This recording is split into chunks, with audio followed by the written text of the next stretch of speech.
Carly Fiorina has released her latest campaign ad, and it's a response to comments that Donald Trump made in regard to her face. Now, if you don't remember what his comments were, he said the following: "Look at that face. Would anyone vote for that? Can you imagine that? The face of your next president?" Well, Carly Fiorina thinks that people would like that face as the next president, and that's what she says in her latest campaign ad. Take a look. Ladies, look at this face. And look at all of your faces. The face of leadership. The face of leadership in our party, the party of women's suffrage. The face of leadership in your communities, in your businesses, in your places of work and worship. Ladies, note to Democrat Party, we are not a special interest group, we are the majority of the nation. This is the face of a 61-year-old woman. I am proud of every year and every wrinkle. I love how Carly Fiorina in the beginning said, I don't spend any time thinking about what Trump said. And then she went and gave that speech, and then they turned it into an ad. Apparently, you've spent some time thinking about it. Yeah. I also like the way that she wiggles her head throughout the speech, like, this is the face of a 61-year-old woman. Look at it. You know, yeah. Okay, I mean, Trump is a madman to begin with. Who says fix your face in the middle of a presidential campaign? I mean, he has no class. And it's crazy because Trump has this incredible ability to make me support a Republican candidate in a small way, right? I would never vote for Carly Fiorina. I don't think Carly Fiorina even has a chance in gaining the, Republican nomination. But I will say this. That ad, although it had no substance to it policy-wise, made me sit back and think, get it, girl, right? I was shaking my head too. Because whenever a female candidate is running, you got to be honest, a lot of attention is focused on the way she looks, the way she acts, what she's wearing, all these really unimportant, irrelevant elements and components of her life. And so I don't care about what her face looks like. I care about her substance, and I care about what she would do for the country. I care about her ideology and her policy ideas. Trump focuses on those little things because he has no idea what his own policy ideas are, right? He just speaks out of his ass. So his attacks are ridiculous, and unfortunately, they make me support Carly Fiorina in the smallest way. So first, let me be honest and say I have commented on people's appearances before, okay, in the political sphere. Now, I've largely continued to men. I don't know, do I hate men? Are the men's rights activists right? I don't know, okay, but so, I mean, I'm greatly amused by Bobby Schindler's rested and tanned slogan. Come on, but I mean, that he brought on himself, come on. And Marco Rubio is a boy. Okay, that's partly based on his policies and his demeanor, and partly based on the fact that he looks like a 12-year-old. Okay, so I'm keeping it real, so I live in a slightly glass house. Okay, now having said that, the reason that Trump looks at Carly Fiorina's face and makes a judgment call based on that is because Donald Trump is used to judging women purely on whether he would sleep with them or not.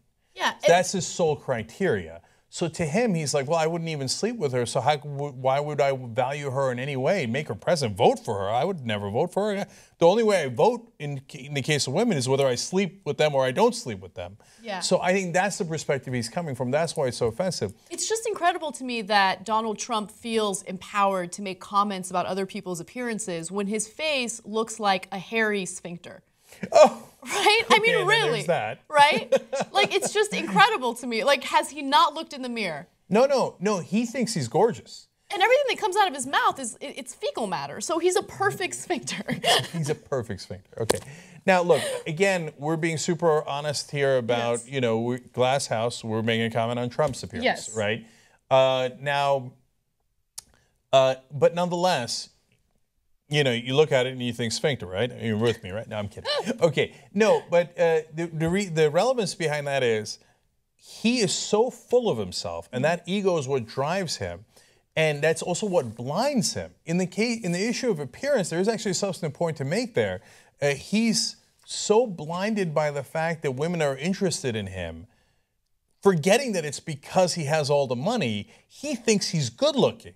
So he sees that big flop of orange hair or whatever it is, and he thinks, nailed it, right? Whereas, like, you schmuck, they're in it for the money. The women who are attracted to you, okay, and honestly, super hot women, right? Yeah. They were like, oh, yeah, they were like, you're walking by, they're like, ooh, ow, ooh, man, that's hot. I got to get some of that. No, that's how they felt about your bank account. You're so mired in your own bubble of yes men that you can't see through that. And that's dangerous in other realms as well. Now, to Fiorina's ad, you're right, Anna. It does make you go, yeah, right? Mm-hmm. But who does that do it for? So could that drive her from 5?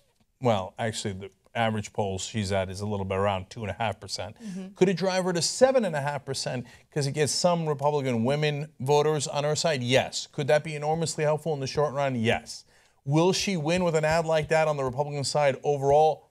Hell no. Mm-hmm. When Republican men see that ad, they will think she's a Democrat. Now, she didn't say anything Democratic. She talked about church, she talked about business. But like defending women, I guarantee you they'll think she's a Democrat, okay? So at the end of the day, unfortunately, by doing that ad, in the long run, Donald Trump wins again.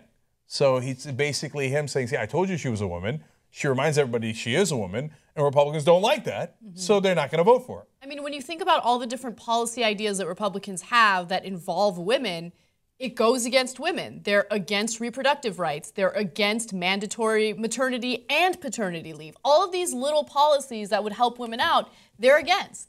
So it doesn't surprise me. Yeah, and it's not just the policies. It's visceral. Like, so that whole female empowerment thing, they despise to their core, right? So here she is, an empowered woman, even though she agrees with them on the policies. You think they give a fuck about policies? They're voting for Trump. His policy is, elect me, I'll be fantastic. I'll figure out all the policies when I'm in office, and it'll make your head spin. I'll be that good at it. That guy is winning by a large margin. You think they give a shit about policies? They look at that ad and they go, woman, me no like. Yeah. Not that they don't like women overall, but an empowered woman, a powerful woman, that's like kryptonite to Republicans. Yep.